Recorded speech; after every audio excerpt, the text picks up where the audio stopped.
বন্ধুরা আজকে সকাল সকাল চলে আসলাম উনুন পরিষ্কার করতে। কালকে হঠাৎ করে রাত্রিবেলা আমার গ্যাস শেষ হয়ে গেছে, তা কী করবো, হঠাৎ করে কাঠে রাত্রে ভাত করতে হলো। দুপুরবেলা ভাজির তরকারি যা করা ছিল, ডাল সেদ্ধ আর ভাত করেছিলাম এখানে।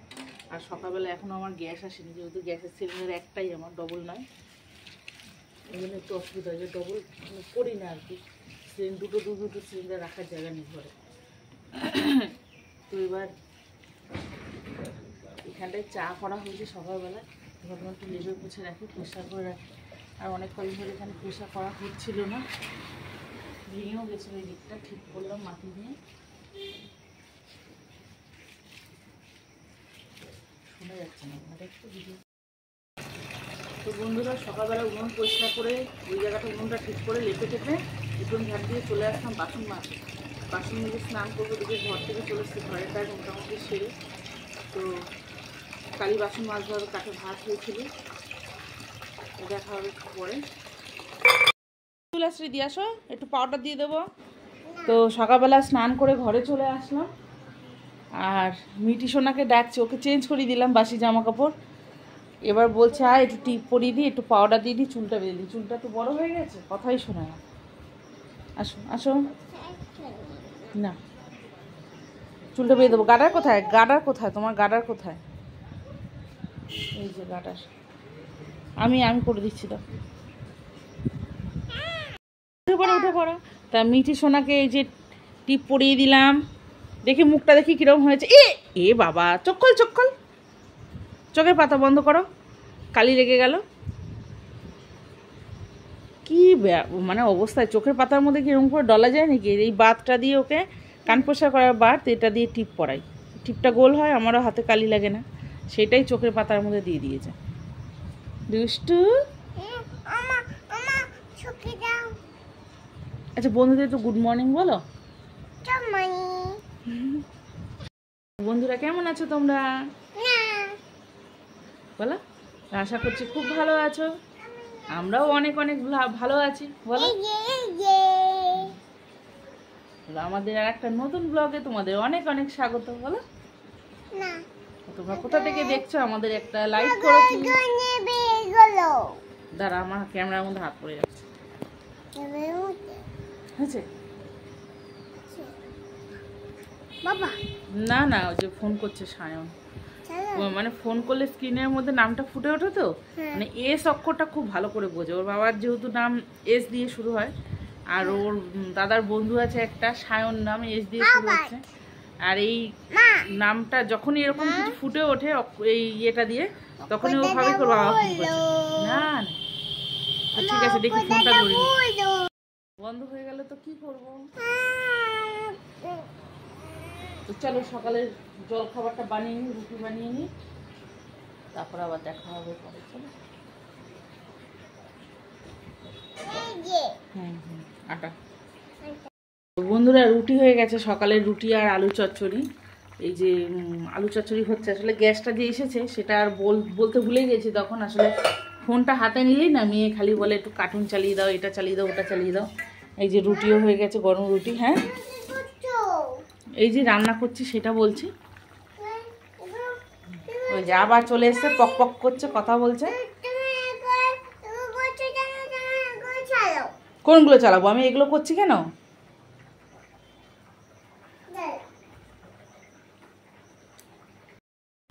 তাড়াতাড়ি আসো, এই যা বেড়াল ঢুকে যাচ্ছে। তো সকালে জল খাবার নিয়ে চলে এলাম, মেয়েরও খাবার নিয়ে আসলাম। মেয়ে গেছে গ্লাস আনতে। বসো এখানে, বসো, খাই দেবো, বসো, তাড়াতাড়ি বসো। আসো এদিকে চলে আসো। তো বন্ধুরা ডিমের ঝোল করব, ডিমটা সেদ্ধ করেই ভেজে নিচ্ছি। আর আজকে এমনি সবজি কিছু রান্না করব না, কালকে অনেকগুলো মাছ নিয়েছিল, কিছু মাছ রাখা আছে, সেই মাছটা রান্না করব, ঝাল করব আর কি, যেহেতু আজকে বাসি হয়ে গেছে। আর ডিমটা ঝোল করব। আর ওর বাবা যাবে হচ্ছে 12:30টায় খেতে বসবে, ডিউটি যাবে দুপুরবেলা। তো অনেক কিছু তো রান্না করা সম্ভব না, আর এই ডিম আর মাছ রান্না করলে আর এক্সট্রা কিছু লাগবেও না। তো আজকে এই ডিমের ঝোল আর মাছের ঝালটা করে ছেড়ে দেবো, আর কিছু করবো না। তো অনেকগুলো খারকুর পাতা হয়েছিল, ভেবেছিলাম যে তুলে নিয়ে আসি, নিয়ে এসে বাটি, যে এত তো রিচ খাওয়ার অনেকটা রসুন লাগে কাঁকরোল পাতাতে, লঙ্কা টঙ্কা লাগে, তো আজকে খাবো না, অন্যদিন খাবো। তো দেখো আলুও ভেজে রেখেছিলাম।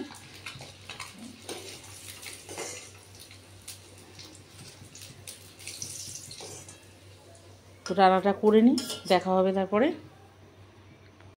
তো বন্ধুরা রান্না হয়ে গেছে ডিমের ঝোল, আর এখানে হচ্ছে মাছের ঝাল।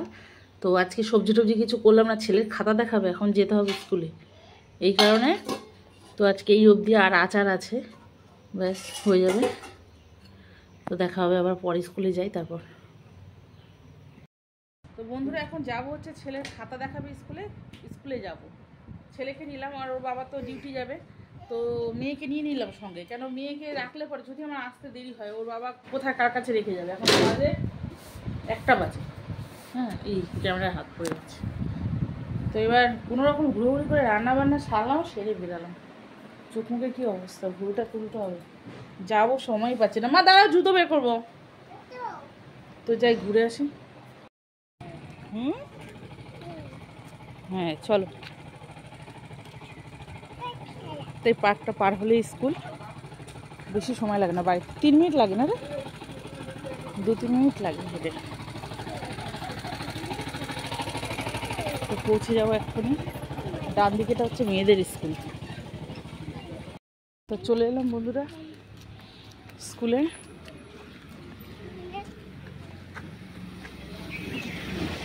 ভিতরে গিয়ে ক্যামেরা করতে পারবো কিনা জানি না, লোক আসছে। চলো তাড়াতাড়ি, আমরা মনে হয় সবার লাস্ট, দেরি হয়ে গেল। চলে এলাম।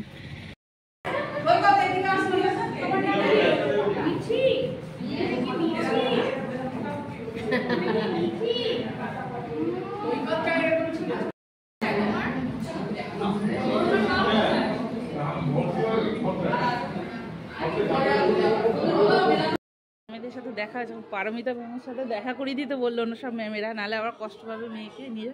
ওই যে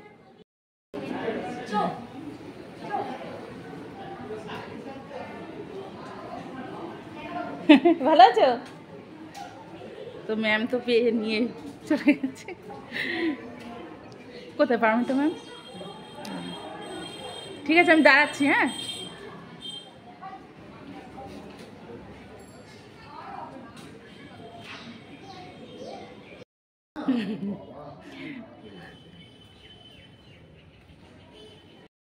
এই বক ফুলের চারা লাগিয়েছে, ভেন্ডি বসিয়েছে, কত ভেন্ডিগুলো তো বুড়ো হয়ে গেল। আর আমরা দাঁড়িয়ে আছি, ম্যামেরা তো মেয়েকে নিয়ে এদিক একবার ওদিক সেদিক করছে, মেয়েকে কখন পাবো ঠিক নেই। তো স্যাররা অনেক ছবি টবি তুললো, আমরা দাঁড়িয়ে আছি। সবার শেষে এসে কুমড়ো গাছটা কীরকম হয়ে গেছে, ভেন্ডিগুলো শক্ত হয়ে গেছে। এবার ম্যামেদের পেছনে ঘুরছি, এদিকে যাচ্ছি একবার ওদিকে যাচ্ছি। তো বন্ধুরা আমাদের এই স্কুলেই ভোট হয়, এসেছিলাম কদিন আগে ভোট দিতে। কালকে তো ভোটের রেজাল্ট বেরোলো, যা হলো। এখানে আবার ফুল কি সুন্দর, না না এটা হচ্ছে ফুল, ওই যে তারা গেঁদা। আর ওই কাটোয়ার ডাটা বসিয়েছিল, সেই ডাটাগুলো কি চেহারা মনে হচ্ছে না ডাটা।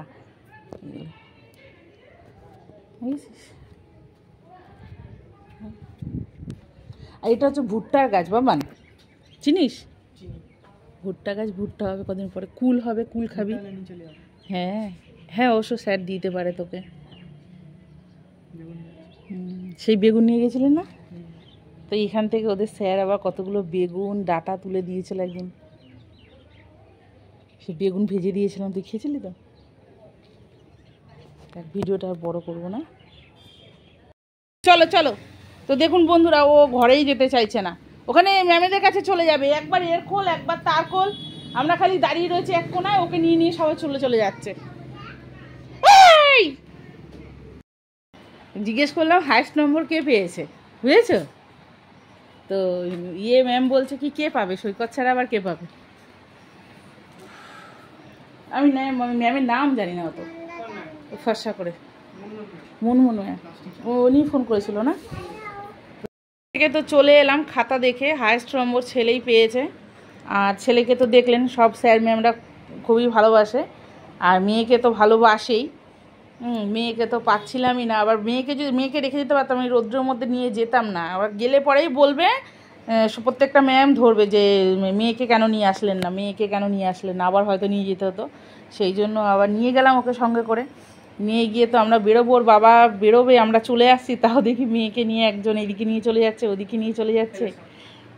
ইন্দ্রজিৎ স্যার বলে একজন আছে, সে আবার ওই কোনায় ছিল, যে দিকটা দেখালাম ভোট দিলাম আর কি ওই রুমগুলোতে, ওই দিকটা উনি একা বসেছিল। সেই স্যারের সঙ্গে পর্যন্ত দেখা করিয়ে তারপরে ছাড়লো।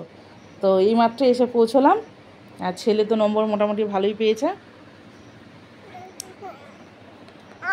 তো মিঠি সোনা তো এখন খুবই বায়না করছে, এখন ফোনটা ওকে দিতে হবে, একটু কার্টুন দেখবে, দেখা হবে পরে, ঠিক আছে? আমি একটু কার্টুন দেখে নিই, তারপর আবার দেখা হবে।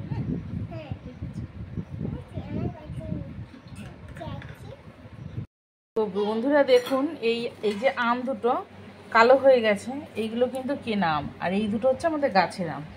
কিন্তু দেখলে বোঝা যাবে না এটা হিমসাগর আম না অন্য কোনো আম। আর বলেছিলাম না আমটা পাকলে এত সুন্দর রং হয়, সত্যিই তাই। দেখুন এত সুন্দর রং হয়েছে, কিন্তু এই আমটা খাওয়া যাবে না, এত টক, মিষ্টি না একদম। আর এইগুলো হচ্ছে হিমসাগর আম। পড়ে যাবে, শোনো মা একটু ধরো তো,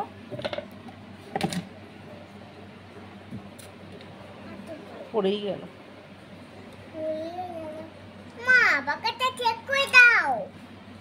তো এই আমগুলো হচ্ছে হিমসাগর আম, আর কার্বাইডে পাকানো।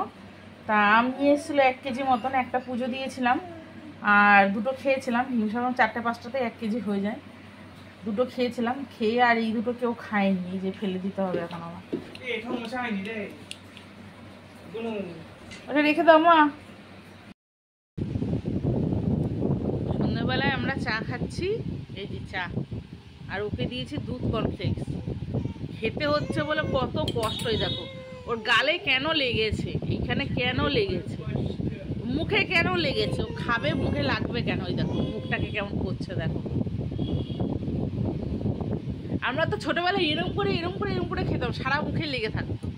হ্যাঁ, আর এখনকার বাচ্চা কাচ্চা কি জিনিস,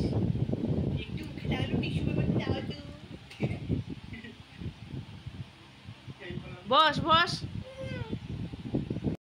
তো বন্ধুরা রাতে রান্না করব হচ্ছে রুটি আর সয়াবিন আলুর তরকারি। তো সয়াবিন তো খেতে চায় না কর্তামশাই, সেই জন্য অল্প করে আলু আর পেঁয়াজ রসুন অল্প অল্প করে কেটে নিয়েছে। একটু ভালো করে রান্না না করলে তো আলুই খাবে না। তো আটা মাখা হয়নি এখনো, আটা মাখবো, তরকারিটাকে বসিয়ে নি, তাই না? তরকারিটা হয়ে গেলে রুটি একটা একটা করে ভেজে দেওয়া যাবে। কড়া বসিয়ে দিয়েছি, রান্নাটা সারি, তাই না মা?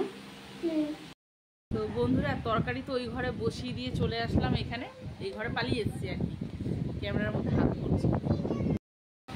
তো তরকারি বসিয়ে দিয়ে পালিয়ে এসেছি এই ঘরে, এত গরম বসা যাচ্ছে না।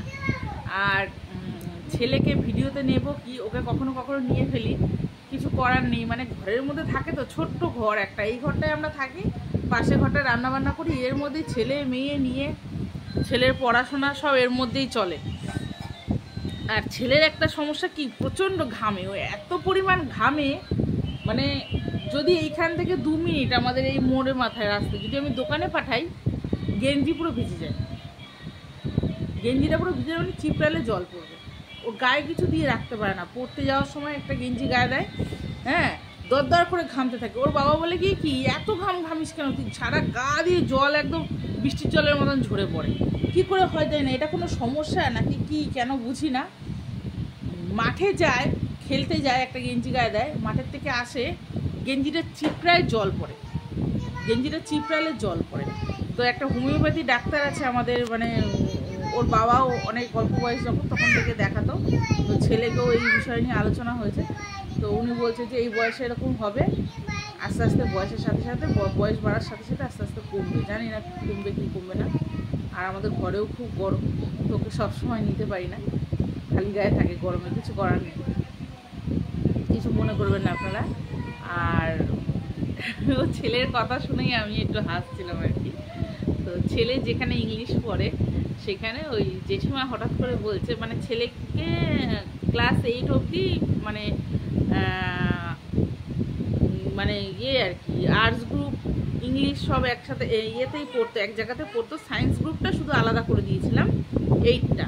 আর ও তো ক্লাস 9-এ পড়ে, এখন 9-এ ওঠার পরে ইংলিশটাও ওকে আলাদা করে দিলাম, আর হচ্ছে সায়েন্স গ্রুপ তো আলাদা ছিল, আর্টসটাও আলাদা করে দিলাম, 3টে ভাগ করে দিলাম। তা যেই জেঠুর কাছে পড়তে যায় আর কি, ওর ইংলিশটা পড়ে। তো আমার ছেলে তখন সবে হয়েছে ছোট, তখন থেকেই ওর বাবাকে বলে রেখেছিল তোমার ছেলে বড় হোক আমি পড়াবো। তার ছেলে যতদিন না একটু বড় হয়, মোটামুটি 5-6 অবধি উনি পড়ায় না, তারপরেই দেওয়ার কথা ছিল, কিন্তু যেখানে পড়ছিল সেখানেও ভালো পড়ায়, ওই জন্য ওকে আর কি চেঞ্জ করানো হয়নি, পরে গিয়ে চেঞ্জ করালাম। তা জানি না জেঠিমা ভালোই এমনি কথা টথা বলতো। তো হঠাৎ করেই 3-4 দিন আগে বলছে কি, আমি বুঝতে পেরেছি তুই খুব ভালো ছেলে, পড়াশোনায় খুব ভালো, হ্যাঁ, আর আর কি বলো বাবা, ভুলে গেছে। ও তুই ভালো রেজাল্ট কর, বাবার মুখ উজ্জ্বল কর, আরও এইসব অনেক কিছু বলেছে। ভুলে যাচ্ছে, ছেলের মুখ থেকে বললে পরে বেশি ভালো হতো। তো ছেলে তো খালি গায়ে, ও তো থাকবে না, আসবে না ক্যামেরার সামনে, সেই জন্য আমি বলছি। তো আবার এর মধ্যে কালকে মনে হয় জেঠুর কাছে ইংলিশ ছিল, তখন জেঠু আবার বলছে আজকে সকালবেলায়, আজকে কালকে আছে। তো জেঠু বলছে যে আমার একটা বন্ধুর ছেলে পুরো তোর মতন, জানিস তো, পড়াশোনা খুব ভালো, আর ইয়েতে ওই মানুষের সাথে সবার সাথে কথা কম বলে, পড়াশোনা বেশি করে না, রেজাল্ট খুব ভালো করে। আর কি যেন বাবা,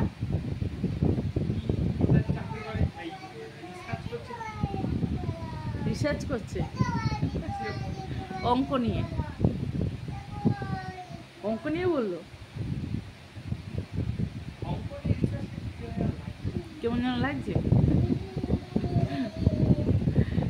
তো ছেলেকে এইসব বলেছে, ছেলে তো এসে বলে, আরও মানে স্কুলে যা হবে, যেখানে পড়তে যাবে সেখানে যা হবে, এসে এত বকবক করবে, আমার তো মাথা খারাপ হয়ে যাবে। আমি এক সময় বলি যে তুই মুখটা বন্ধ কর না, আমি একটা কাজ করতে পারছি না, আমার অন্য মনস্ক হয়ে যাচ্ছে। আমি বলবে কি, যাক তোমার সাথে কথা বলবো না, থাক। শুনলে না তো আমার কথাটা, আবার টেস্ট করে দেখে, পরীক্ষা করে দেখে আমাকে, আমি সম্পূর্ণ কথাটা শুনলাম কিনা। বলো তো আমি কি বললাম, এর আগে কি বলেছিলাম বলো তো, এইরকম ব্যাপার। তো যাই হোক, আজকে গিয়েছিলাম তো স্কুলে খাতা দেখতে, মোটামুটি ভালোই করেছে, আর একটু ভালো করলে আর একটু বেশি ভালো হতো। প্রত্যেকটা সাবজেক্টে যাওয়া, যততে পরীক্ষা ছিল ততটা পুরোটা পেলেই ভালো হতো, মারা তো তাই চাইবেই। না, আমার নম্বরটা দরকার নেই, আমার ছেলে শিখুক, শিখে যতটুকু নম্বর নিয়ে আসবে সেটাই ভালো, আমার অনেক বেশি দরকার। হ্যাঁ, আর মাধ্যমিক দেবে যখন, তখন ভালো রেজাল্ট নিয়ে বেরো। তবে আমি ওকে কখনোই চাপ দিই না যে তুই স্টার পা, লেটার পা, অনেক বেশি পা। তবে আমার ছেলের ইচ্ছা আছে ও সায়েন্স নিয়ে পড়বে, জানি না কীরকম পড়বে, জানি না, বলতে তো পারবো না এখন আগে থেকে। তবে আমার ছেলেটাকে নিয়ে খুব আশা। আর আমার থেকে ওর স্কুলের স্যার ম্যামরা তো প্রত্যেকেই এত ভালো স্কুলে, কি বলবো। আর ওকে সত্যি খুব ভালোবাসে। আর আমার ছেলে যখন পরমানন্দে পড়তো, আপনারা চিনবেন না, বাংলা মিডিয়াম আর কি আমার ছেলে পড়তো, ইংলিশ মিডিয়ামে দিতে পারিনি, ইংলিশ মিডিয়ামে দেওয়ার মতন সামর্থ্য আমাদের নেই, তবু চেষ্টা করেছিলাম, বাংলা মিডিয়ামেই পড়িয়েছি। তো তখনই যখন ওই যাওয়া আসা হতো রাস্তা দিয়ে, তখন ওই স্যার ম্যামদের সাথে আলাপ, ওরা তখন থেকেই ভালোবাসে। তখন আমরা ক্লাস 2-এ পড়ে, তখন থেকে ওকে নিয়ে গিয়ে ওই ক্লাসরুমে বসিয়ে রাখতো আমার ছেলেকে, গল্প করতো, স্টাফ রুমে, ক্লাসরুমে ভুল বললাম।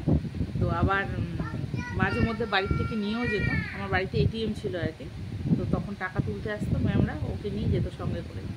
আমার ছেলে স্টাফ রুমে গিয়ে ম্যামেদের ছবি আঁকতো, অন্যান্য সব ছবি এঁকে দেখাতো, ভয় দেখাতো, এইসব করতো। আর ওর বাবা কাজের থেকে এসে ছেলেকে দেখতে না পেয়ে আবার যেত ছেলেকে আনতে, তো এইসব চলতো। আর যেহেতু প্রথম যাওয়াটা শুরু হলো আমার মেজো ভাসুরের ছেলের সঙ্গে, ও স্কুলে পড়তো, পড়াশোনা মোটামুটি ভালোই, সায়েন্স নিয়ে পড়ছে, এবার মানে গ্র্যাজুয়েশন কমপ্লিট করলো। তো ওর সঙ্গে যেত। তো তারপরে তখন ছেলে আর মেয়েকে তো একদম যখন 2 মাস বয়স তখন থেকেই মেয়েকে খুব ভালোবাসে। আর আমরা গেলে পরেও সত্যি স্যার ম্যামরা এত ভালো ব্যবহার করে আমাদের সাথে, আর এত সুন্দর ইয়ে করে। আর এই খাতা দেখাবে, কালকেই তো কালকে না পরশু দিনকে এক ম্যাম ফোন করেছে, আবার পরে একটা স্যার ফোন করেছে, অনিন্দ স্যার তাই না, অমিতাভ স্যার, আমি ওর নাম ভুলে যাই, মনে থাকে না। আবার আজকে তো সব স্যার ম্যামদের সঙ্গে নিয়ে দেখা হলো, ছেলের দেখা হলো। আবার স্টাফ রুমে বসেছিল অমিতা ম্যাম, না ওদের মানে পারমিতা ম্যাম। তো ওই ম্যামেরা বলে দিল একটুখানি যাওয়ার সময় মেয়ের সাথে দেখা করিয়ে নিয়ে যাবে, নাহলে আবার আমাদেরকে বলবে। আবার আমরা গেলাম, গিয়ে মেয়ের সঙ্গে দেখা করলাম। আবার ওই ম্যাম কি করলো, একটা অন্যদিকে ভেতর দিকে ওই ইন্দ্রজিৎ স্যার ছিল, উনি আবার আমার মানে ইসে কি স্যার কি সাবজেক্ট নেয় তোদের নেয় না? আচ্ছা, তো সেই ওই ম্যাম আবার গিয়ে ওই স্যারের সঙ্গে দেখা করিয়ে নিয়ে আসলো। আমরা আবার গেলাম পেছন পেছন, একটু দেরি হলো। আমি ওই জন্যই রান্নাবান্না সেরে কোনোর কাছকে সবজির কিচ্ছু ব্যবস্থা করে নিয়েছি। মাছ ছিল কালকের, মাছ আর ডিম এইটা রান্না করেছি, করে মেয়েকে স্নান করিয়ে নিয়ে গেছি, কারণ ওর বাবা খাবে, খেয়ে বেরোবে। যদি দেরি হয় মেয়েটাকে কোথায় রাখবে? আবার ডিউটিটা তো ডিউটি টাইম মতন যেতে হবে, হ্যাঁ, আনটাইমে গেলে তো হবে না। তো ওইভাবেই তো হলো। তা আমরা ফিরে চলে আসলাম, ওর বাবা নিজে নিজেরই খাবার বেড়ে খেতে বসেছে আর কি। আর এই হলো গল্প। তো খুব আশা আমার ছেলেটার উপরে, ছেলেটা যদি মানুষ হয় তারপরে তো মেয়েটা ওর দেখা দেখি হবে, তাই না? ছেলে আমার সঙ্গে খুব ভালো।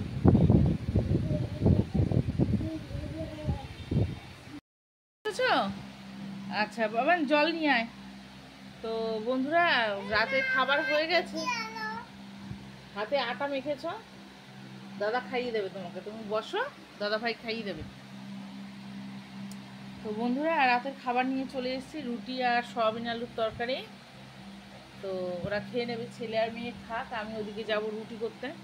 তো তাহলে ওর বাবা যখন আসবে মোটামুটি রুটিটা গরম থাকবে, আগে থেকে করে রাখবো না, গরম ভাজবো আর রুটি দেবো, সেটাই পছন্দ করে। তো আজকের ব্লগটা এই পর্যন্তই। ভালো লাগলে একটা লাইক করবেন, কমেন্ট করবেন আর সাবস্ক্রাইব করে দেবেন। আর খুব খুব ভালো থাকবেন। আবার দেখা হবে পরের দিন অন্য একটা ব্লগে। আপনারা আপনারা খুব খুব খুব ভালো থাকবেন, তাই না? বেশি তো ভিউজ হয় না, যা হয় যে কজন হয় তাদের জন্য ভিডিওটা করছি, একটু লাইক করে দেবেন।